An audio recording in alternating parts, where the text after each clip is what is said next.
So my name's Mahak, I'm an obs and gynae doctor, and I've come all the way from Nottingham for this amazing course. So a couple of my colleagues actually had been on the course before, and they could not recommend it enough. They really enjoyed the hands-on experience, and that's what I wanted to get out of today. So here I am.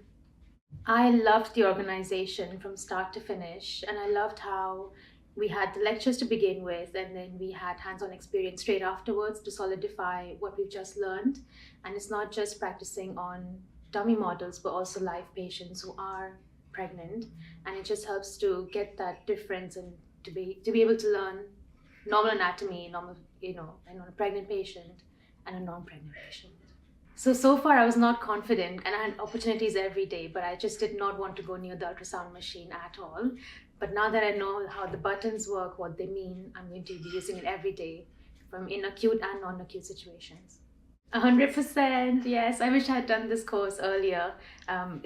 You get all the useful skills, really, really amazing skills, amazing team as well, and lots of feedback on the spot. So, when you're practicing on patients, you get feedback that you can improve on and good techniques from people's experiences. So it's been amazing.